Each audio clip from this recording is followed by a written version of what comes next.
Alright, Mrs. Howard's chemistry class, this is the last video of Unit 5. We're still working with the periodic table.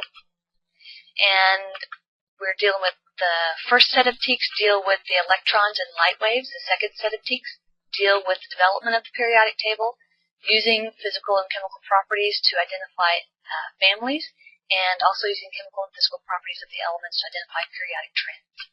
So we're looking at periodic trends now. The first one we're doing is looking at the atomic radius. What's the radius of the atom? Well, you can't go down and just measure specifically the radius of the atom first because it's kind of small. And when we can't even exactly use that whole marble. When we did the marble lab where we figured out the diameter of the nucleus, we figured out the diameter of the marble like Rutherford's gold bullet experiment. We can't quite use that because there's not this really sharp boundary to the atom because the electrons are just moving around like crazy. So what they do is they say, all right, you've got two nuclei, two atoms here, and the radius of the atom would be half the distance to the nucleus. So blah, blah, blah, that's where it is. Now, the size of an atom increases as you move down a group. Think about this. Period 1, they all have one orbit. Period 2, down 1, they all have two orbits. Period 3, they all have 1, 2, 3 orbits. They get bigger as you move down because the atoms have more and more orbits of electrons. Oh, sorry. Got a little bit carried away there for you. The atoms have more and more orbits for the electrons. So the size of the atom increases as you move down the group. Sorry. I'll get it right here. Now, shielding is increasing down the column, which means that the outermost electrons are not held as tightly and they can run them out to a bigger amount. So not only do they add another orbit, but you also have this layer, these layers of electrons between the valence electrons and the nucleus. So you have like a muffling or a shield between the valence electron and the nucleus. So there's not as strong a pull. Opposites attract. The nucleus is positive, the electrons are negative. But if you've got this muffling, this shielding effect, then the outer ones are free to roam about quite a bit bigger. They don't orbit so tightly. So shielding is when you have layers of electrons between the nucleus and the outer level energy electrons, which are the valence electrons. And so it just ends up lessening the pull, making the pull of the nucleus less. All right, here's a picture that shows the basic diameters. How big are the atoms? So look at group 1, and as it goes down, they get bigger and bigger. So if you go across, however, you notice as you go, look at group 2, as you go across, they get smaller. And the reason is because when you go across, you don't add more orbits, you add another proton and another electron. But the electrons are still stuck in that same orbit. So you add another proton and another electron. They don't get farther away, there's no more shielding, but you get more and more concentrated of a pull in that nucleus.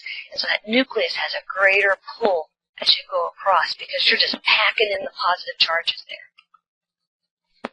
So the more positive charges in the nucleus means you have a greater pull. But since you don't add another orbit on, you don't increase the energy levels, it doesn't let the electrons have any shielding, so you don't get that effect to let it spread out bigger. So what happens is it just pulls them in tighter. So as you go across, the size decreases. Now, you've got some periodic tables, and we'll draw on these in class, but pretty much look at the pretty pink arrow. And so the size of the atom, the atomic radius, it gets bigger as you go down, straight down, and it gets bigger as you go across this way. So I've got a diagonal arrow getting bigger as you go down this way. Now, next one is called ionization energy. And an ionization energy is the energy required to move one electron from a neutral atom of an element. So let's say that we've got a fluorine atom. It's got 7 valence electrons. How much energy is it going to take for me to pull off one of those electrons? It's going to take a buttload of energy. Because it's got 7 valence electrons, it's so close to the magic number 8, it's much less energetic for it. It expends less energy for it to steal an electron.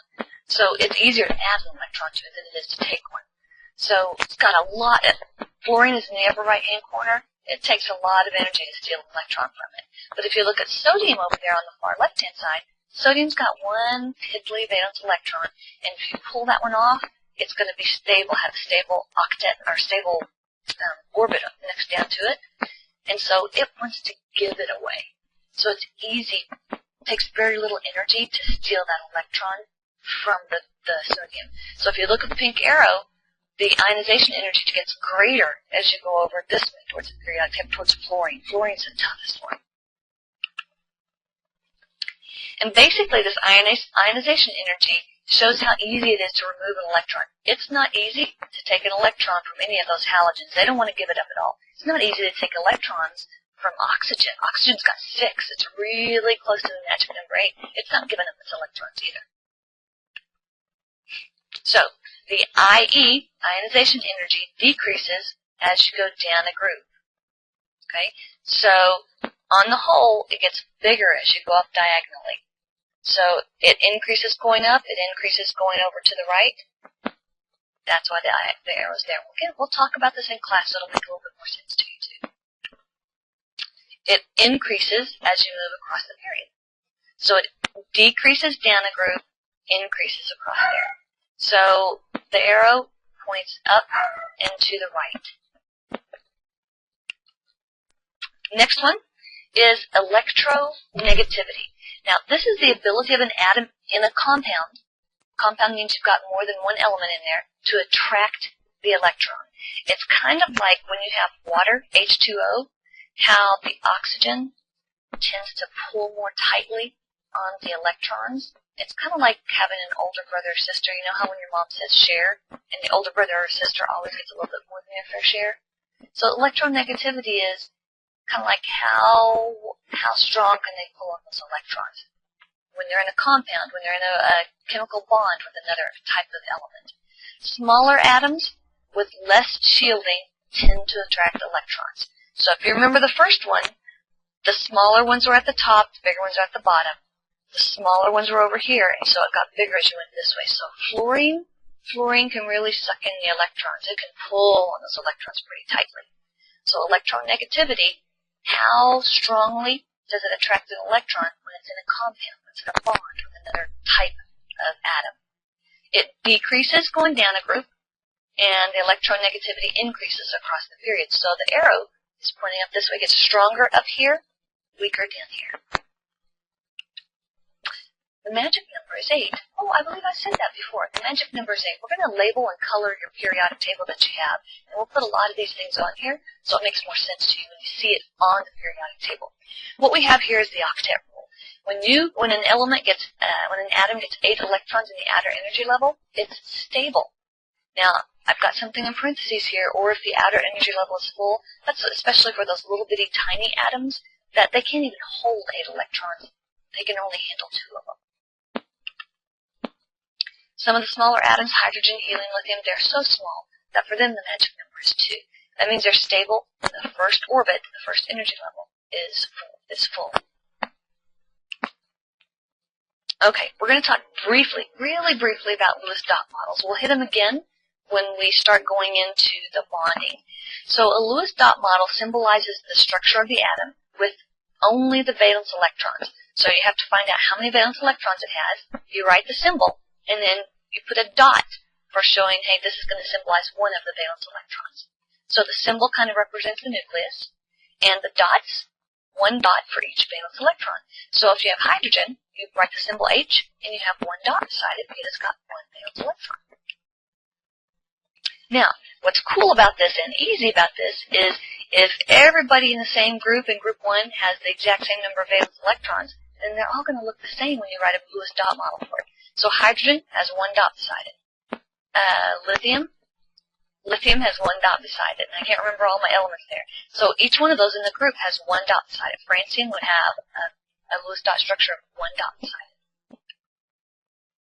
So if you can do the Lewis dot model for one of them in a group, it's going to be the same one. Just change the symbol. It's going to be the same for every one of them. Now, a couple more things on here. We have cations and we have anions. Cations are positive ions. All of the metals make positive ions, which means the metals are going to give up their electrons, give them away, so they end up with having more protons than electrons, and so they end up being positive. The non-metals are going to be the anions. They're the ones that steal the electrons, and they end up having more electrons than protons. So the anions are negative. Oh, I have another song for you children, but we'll have to wait until class to see it, or to see it in here, because it's a video too. And it's Mrs. Howard's chemistry class. We're still working on Unit 5, the periodic table and electrons, and we're still looking at the same teaks we were before. We're focused on the periodic table, Roman numeral number 2. Let's see, we've got the same teaks. If I can get through these. Oh, I just got a little bit carried away with the clicking. Alright, we're ready for capital letter B, the periodic table. Periodic table is an arrangement of elements in order by atomic number so that the elements with similar properties fall into the same column or group.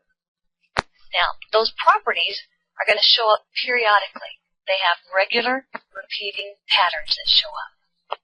That's just kind of handy. So it's an arrangement of elements in order of atomic number, and it just nicely falls in line so that they also line up by property. So all of the elements in group 1, all the way down the line, have really similar properties. All of the elements in group 2, right down the line here, they have really similar properties. Letter C, the structure. You can split it into 3 major types of elements. You have metals, which are, they make up the main bulk of the elements there. When you look at the periodic table, if you look at the zigzag line, everything on the left of that is going to be a metal. If you forget, for some strange reason, which side the metals are on, find gold, find tin, find aluminum, find iron. You know those are metals, so find one of those, and you know that, hey, you're on the side of the metals there.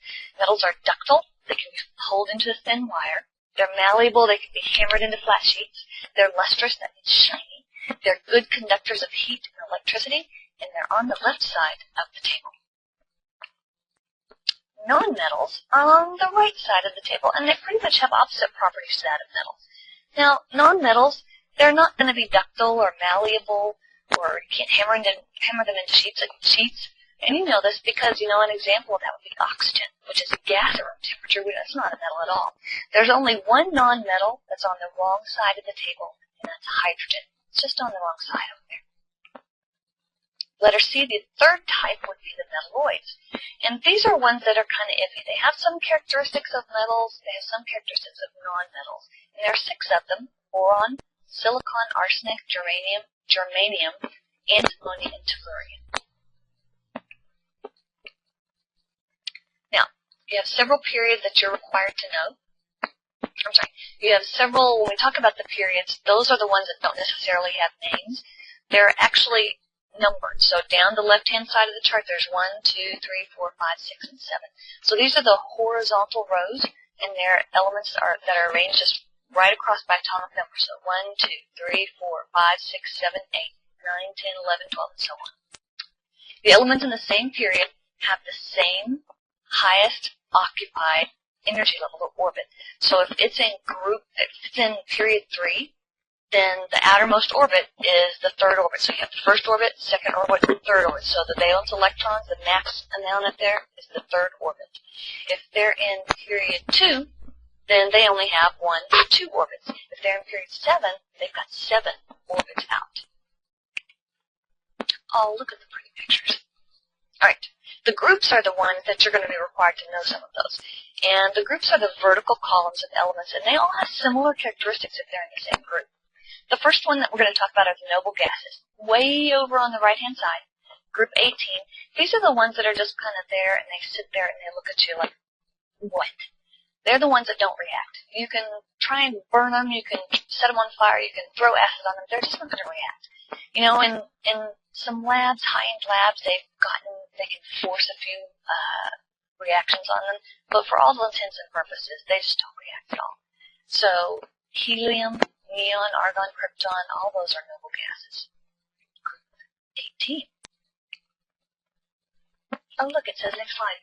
That means we'll come back, just skip the number 1 there, and we'll come back and hit it on the next slide, so I spread it out a little bit for you. They're very, very unreactive, which is what I just said, and they're helium through radon. Let's go see what number 1 is supposed to say.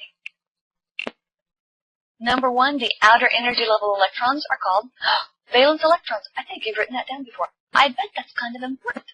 So the outer energy level, the outer orbit electrons are called valence electrons. These are the ones that are involved in chemical reactions. Oh my gosh, put a big arrow on that one again. The valence electrons are the ones that are involved in chemical reactions. These valence electrons, once we have them here and we start learning about them, they're never going away. We always deal with valence electrons. Noble gases have 8 valence electrons. That's the magic number. Once they get that 8 valence electrons, they are naturally stable. The only exception to that with noble gases is helium, and it's stable with 2 because it's so tiny. Its first orbit can only hold 2 electrons, and that's it. It's full. It's finished. It's not going to react anymore. So it's stable with 2. All the rest of them, their outer orbit has 8 electrons, and they're stable.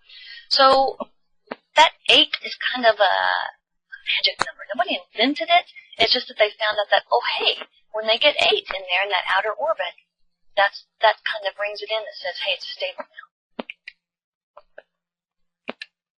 All right.